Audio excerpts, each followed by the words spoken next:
I'm in a relationship with a guy who also works in tech. He makes $68K and I make $130K. I am a mechanical engineer at a robotics startup. He works at a more stable job doing programming at a large company. He brought me to meet his friends at a party and they asked me about myself. His friends mostly work in tech too and talked about themselves in terms of their jobs. I told them I'm an hiker, I do archery, I love road trips and camping and riding dirt bikes, etc. Basically talking about my hobbies because work is just a way to get paid to do the shit I love. It's not how I define myself and it doesn't come to mind when someone wants me to tell them about myself. One of his friends asked about work and I said, oh gosh, I don't want to talk about work at a party. Spent my whole day sweating my ass off in 95-degree heat trying to replace this busted ass motor just to find the replacement. I wasn't lying or trying to downplay that I have a good job, that really is how I spent my day. And I wasn't in the mood to talk shop at a party. Some other conversations came up casually that probably also made me seem poorer, like me saying that car dealership repairs were a ripoff, and telling my boyfriend that my childhood neighbor's trailer caught on fire and I was gonna visit and help her out. I wasn't doing it on purpose, I was literally just talking about my life, but I guess I gave the impression I was poorer. It got later in the night, everyone was getting drunker, and some of his friends, not close ones though, were making jokes about me growing up in a trailer and being a gold digger, and being ready to jump to a richer guy. Really misogynistic shit honestly, since they don't even know me and seemed to just assume all girls are good diggers. He didn't say anything. He later said it was because he'd smoked weed and gets quiet and has trouble carrying on a quick conversation when he's high. But regardless, I felt hurt he didn't say anything. I got irritated with his friends and asked, now why the hell would you say that when I make twice what he does? His friends went quiet for a second and I continued, there ain't no gold to dig here, not with him or anyone at this party. So do y'all think I'm cheap, or do y'all think? My boyfriend wanted to leave the party shortly after and he was pretty upset with me for telling everyone I make twice what he does. I said I would have held my tongue if he'd checked his friends himself. But he didn't say anything, so I wasn't about to let them talk to me like that. He said it was humiliating and now everyone thinks I may. And I flippantly said at least they know I'm a rich. He was angry. I embarrassed him when I spoke up. I was angry I had to say anything at all because his friends were talking shit, so it should be on him to check them. I am a 33 years old female, and I have had fertility issues for the past couple of years with my husband. He's 35. We went through with consultations, and while we had very promising results for treatment, the cost did give us pause. It wasn't that we couldn't afford it, we just weren't at the point yet where we were willing to pay. I discussed it with my husband and we were both fine with the idea of adopting. My cousin Tiffany, woman 25 years old, is adopted and she supported our choice in looking into it. However, this was a couple of years back, and during that time Tiffany was reunited with her birth parents, and she's been acting pretty hurtful to my aunt and uncle since then. She keeps making posts about how happy she is to know where she comes from and is happy about being reunited with her real family. She even talked about having her birth father walk her down the aisle as a chance to make up for lost time. Obviously my uncle was very hurt about this, but when he voiced it, Tiffany got defensive. She called my uncle selfish, how this was about her and that he knew what he signed up for when raising someone else's kid. Before the pandemic, Tiffany moved closer to where her bio mother lived so they could make up for lost time. And Tiffany kept making post after post about all the fun she was having meeting relatives, and how she called / video chatted with each of her bio parents multiple times a week. Meanwhile, she barely texted back my uncle and aunt once a month. I could tell how heartbroken my aunt and uncle were, but tried to give Tiffany her space, and the few times they said anything she accused them of being selfish and unsupportive. I think the biggest thing that broke them was when Tiffany promised to come by for my aunt's birthday and was even given the money to travel to them, but then never showed up. She called literally the day before to say that her bio mom had an emergency so she wasn't going to make it, but didn't give back the money. I am completely disgusted by Tiffany's behavior, and while I haven't completely ruled out adoption entirely, I did want to give medical-assisted conception a try. My husband supported this, and we are now currently expecting. After we made our announcement, Tiffany messaged me asking why I would spend thousands on creating a child. when I could helped one who already existed.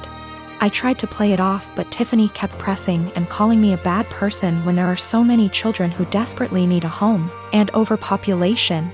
It got to the point where she was pissing me off, and I just came clean and said that her behavior towards the people who loved and raised her was the reason. Tiffany got really upset, but I didn't care. However, her parents are now starting to say that I was wrong. It all began after the first month we started dating, and I don't know why I didn't end things right then and there. While I was taming a shower, he looked through all of the photos on my laptop and yelled at me cause I still had photos of me and my ex. I didn't even remember, cause I don't look at those photos, and I guess I was too lazy to delete them. Also, I don't use that laptop so often since it's slow. So, yeah. I wasn't being sentimental. I've always been a nosy person, and I admit I stalked his wall, his exes, even his parents, but it was all public info. I've been alone with his laptop / phone etc., but I've never ever even thought about reading his private conversations. I wouldn't do that to anyone. He doesn't care, though. He memorized my iPad password and he read everything, including some really private posts on Reddit. He yelled at me and broke up with me. He occasionally lurks in my Facebook account, because I'm dumb and I'm always like, no, he wouldn't do that again, but he always does. Today I was logged on our shared laptop and I saw in my FB app that there was some activity going on 40 minutes ago, while I was taking a shower. I looked the Chrome history, but he had deleted everything.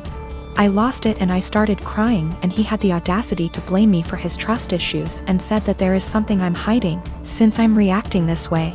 I tried to explain I have nothing to hide, but it's just horrible to feel uncomfortable at home. I can't even sleep properly anymore because I'm nervous if he'll decide to randomly read my messages.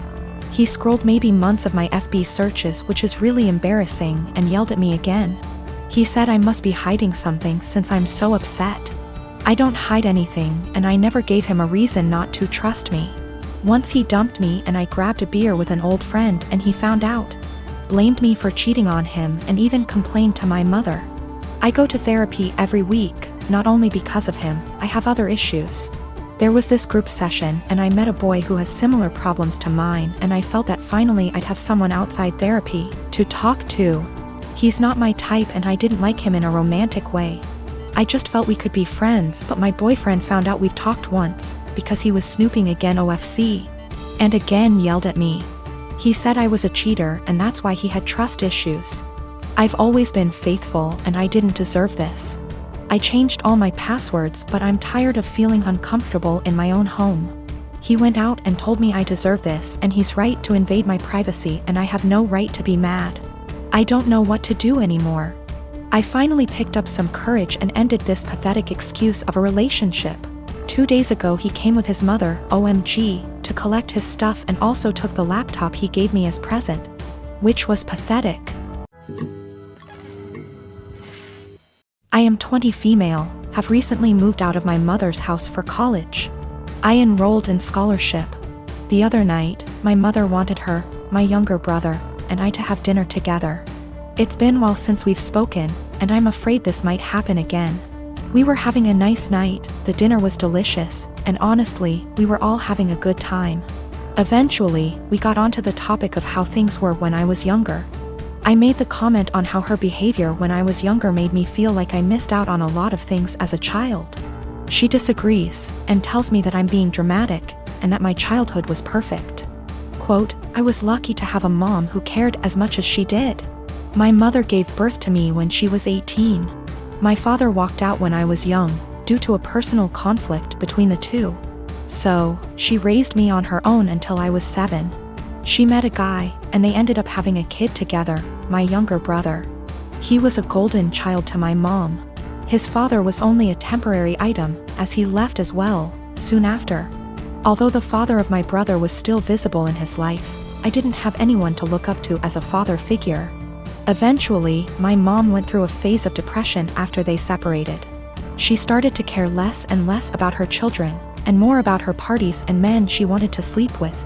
It ended up getting so bad that by the time I was 10, I was a full-time caretaker of my younger brother. With the exceptions of the weekends he was with his father. I started to cook, clean, do everyone's laundry, and take care of everything outside of the boundaries of my home. From ages 13 to 15, I began missing out and losing good friends because I wasn't able to participate in any activity related to anyone else. I didn't get a car or a phone until I was 18, and even then I wasn't allowed to leave my house.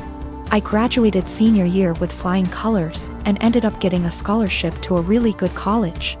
I took this opportunity not only to focus on myself, but to also help my mother realize that I was not going to be around forever. When she found out I got the scholarship, she threw a fit and told me I wasn't allowed to leave my responsibilities here at home. I left a week after the conversation.